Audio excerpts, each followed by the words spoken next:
नमस्कार, जय हिंद, वंदे मातरम। स्वागत है दोस्तों आप सभी लोगों का हरियाणा विधानसभा चुनाव की 90 सीटों का ताजा महासर्वे ओपिनियन पोल लेकर आ चुके हैं। आपको बता दें दोस्तों, हरियाणा का विधानसभा चुनाव नजदीक आ चुका है। इसी बीच हरियाणा की 90 विधानसभा सीटों का ताजा ओपिनियन पोल आज की इस वीडियो में आप देखेंगे। हरियाणा की 90 विधानसभा सीटों में से बीजेपी यानी भारतीय जनता पार्टी के खाते में कितनी सीटें जा सकती हैं, कांग्रेस पार्टी के खाते में कितनी सीटें जा सकती हैं, वहीं आईएनएलडी के खाते में कितनी विधानसभा सीटें जा सकती हैं, आज के इस ताजा सर्वे ओपिनियन पोल के माध्यम से हम आपको बताएंगे।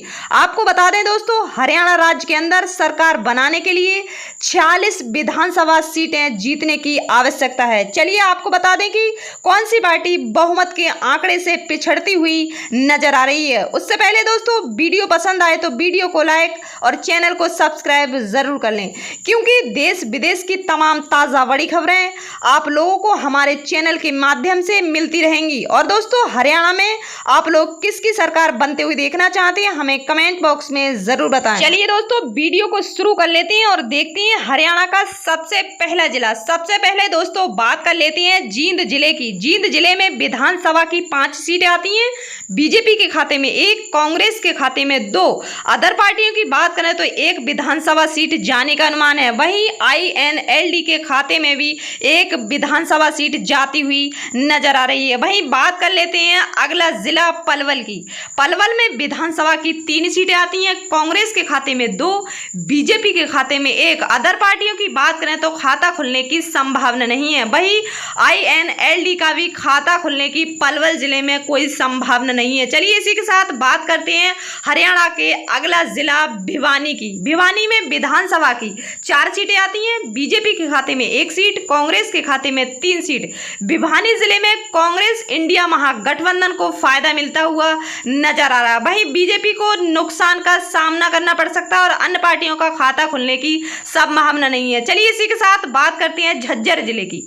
झज्जर जिले में विधानसभा की 4 सीटें आती हैं। बीजेपी के खाते में 2, कांग्रेस के खाते में 2। झज्जर जिले में दोनों ही पार्टियों में कड़ी टक्कर देखने को मिल सकती है। इसी के साथ बात कर लेते हैं हरियाणा के अगले जिले की। तो अगला जिला आता है जिसका नाम है रेवाड़ी। रेवाड़ी में विधानसभा की 3 सीटें आती हैं। बीजेपी के खाते में 1 सीट, कांग्रेस के खाते में 2 सीट। अदर पार्टियों की बात करें तो रेवाड़ी जिले में अदर पार्टियों का खाता खुलने की संभावना नहीं है। रेवाड़ी जिले में कांग्रेस को फायदा मिलता हुआ नजर आ रहा है। चलिए इसी के साथ बात कर लेते हैं अगला जिला सिरसा की। सिरसा में विधानसभा की 5 सीटें आती हैं। बीजेपी के खाते में 1 सीट, कांग्रेस के खाते में 2 सीट, आईएनएलडी के खाते में 1 सीट। वहीं अदर पार्टियों की दोस्तों बात करें तो सिरसा जिले में अदर पार्टियों के खाते में 1 विधानसभा सीट जाती हुई नजर आ रही है। चलिए इसी के साथ बात कर लेते हैं फरीदाबाद जिले की। फरीदाबाद में विधानसभा की 6 सीटें आती हैं। कांग्रेस के खाते में 4, बीजेपी के खाते में 2।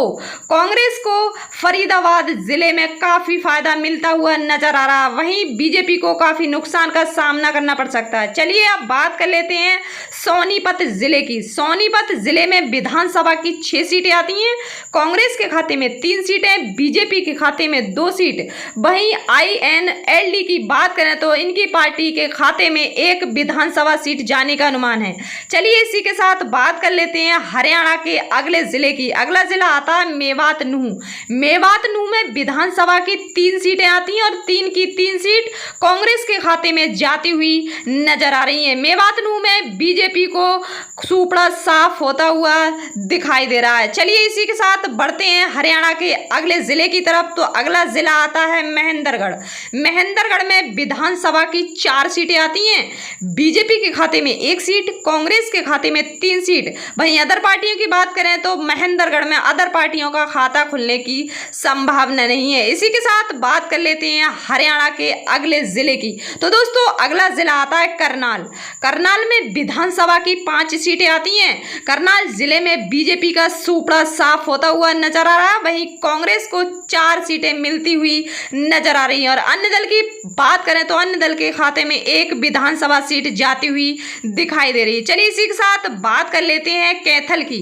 कैथल में विधानसभा की 4 सीटें आती हैं। बीजेपी के खाते में 1, कांग्रेस के खाते में 2, आईएनएलडी के खाते में 1 और अदर पार्टियों की बात करें तो खाता खुलने की कैथल बुंदेलखंड जिले में संभावना नहीं है। इसी के साथ दोस्तों बढ़ते हैं अगले जिले की तरफ। तो अगला जिला आता है रोहतक। रोहतक में विधानसभा की 4 सीटें आती हैं। कांग्रेस के खाते में 3 सीटें, बीजेपी के खाते में 1। अदर पार्टियों की बात करें तो रोहतक जिले में अदर पार्टियों का खाता खुलने की संभावना नहीं है। रोहतक जिले में कांग्रेस को काफी बढ़त मिलती हुई नजर आ रही है। चलिए इसी के साथ बात करते हैं हरियाणा के अगले जिला पानीपत की। पानीपत में विधानसभा की 4 सीटें आती हैं। बीजेपी के खाते में यानी भारतीय जनता पार्टी के खाते में 2, कांग्रेस के खाते में 2। पानीपत जिले में दोनों ही पार्टियों में कड़ी टक्कर देखने को मिल सकती है। अदर पार्टियों का खाता खुलने की संभावना नहीं है। चलिए इसी के साथ बात कर लेते हैं हरियाणा का अगला जिला चरखी दादरी।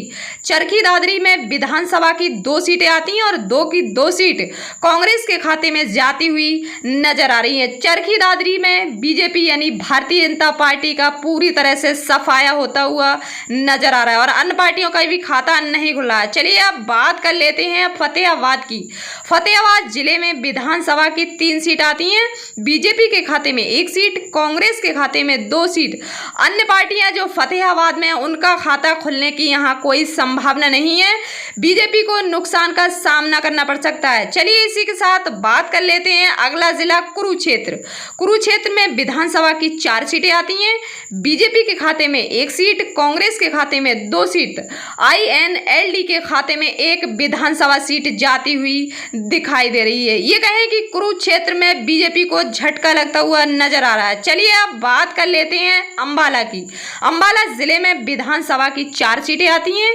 बीजेपी के खाते में 2 सीट, कांग्रेस के खाते में 1 सीट। अदर पार्टियों की बात करें तो 1 विधानसभा सीट जाती हुई दिखाई दे रही है। इसी के साथ दोस्तों बात कर लेते हैं हरियाणा के अगले जिले की। तो दोस्तों अगला जिला आता है पंचकुला। पंचकुला में विधानसभा की 2 सीटें आती हैं और 2 की 2 सीट कांग्रेस इंडिया महागठबंधन के खाते में जाती हुई नजर आ रही है। पंचकुला में बीजेपी का पूरी तरह से सफाया होता हुआ नजर आ रहा है। चलिए दोस्तों इसी के साथ बढ़ते हैं हरियाणा के अगले जिले की तरफ। तो अगला जिला आता है हिसार जिला। हिसार जिले में विधानसभा की 7 सीटें आती हैं। कांग्रेस के खाते में 5 सीटें, बीजेपी के खाते में 2 सीटें। हिसार जिले में कांग्रेस को काफी अच्छी बढ़त देखने को मिल सकती है, वहीं बीजेपी को झटका लगता हुआ नजर आ रहा है। चलिए अब बात कर लेते हैं हरियाणा के अगले जिले की। तो आता है यमुनानगर। यमुनानगर में विधानसभा की 4 सीटें आती हैं। बीजेपी के खाते में 2 सीट, कांग्रेस के खाते में 1। अदर पार्टियां हैं जो उनके खाते में भी यमुनानगर में 1 सीट जाती हुई नजर आ रही है। इसी के साथ दोस्तों बढ़ते हैं हरियाणा के अगले जिले की तरफ। तो अगला जिला आता है दोस्तों गुड़गांव। गुड़गांव में विधानसभा की 4 सीटें आती हैं। यहाँ गुड़गांव में बीजेपी का खाता खुलने की कोई संभावना नहीं है। गुड़गांव में कांग्रेस के खाते में 3 विधानसभा सीट जाती हुई नजर आ रही हैं। वहीं दोस्तों INLD की पार्टी के खाते में भी 1 विधानसभा सीट जाती हुई नजर आ रही है। वहीं दोस्तों अदर पार्टियों का गुड़गांव में खाता खुलने की संभावना नहीं है। इस प्रकार दोस्तों हमने हरियाणा में होने वाले विधानसभा चुनावों का सबसे सटीक सर्वे आप लोगों को हमने दिखाया। 90 विधानसभा सीटों का सर्वे आप देख चुके हैं। दोस्तों आपको क्या लगता है कि हरियाणा में भारतीय जनता पार्टी यानी बीजेपी की तरफ से हरियाणा का मुख्यमंत्री चुना जाएगा या फिर कांग्रेस की तरफ से हरियाणा का मुख्यमंत्री चुना जाएगा? दोस्तों हमें अपनी राय अवश्य दें, क्योंकि जनता की राय लोकतंत्र को मजबूत बनाने के लिए अत्यधिक महत्वपूर्ण होती है। इसलिए दोस्तों आप अपनी कीमती राय हमें अवश्य दें और दोस्तों हमें कमेंट बॉक्स में जरूर बताएं कि आप अब की बार हरियाणा में किसकी सरकार बनते हुए देखना चाहते हैं। चलिए दोस्तों कल फिर मिलते हैं कल की एक नई वीडियो के साथ। तब तक के लिए नमस्कार, जय हिंद, जय भारत।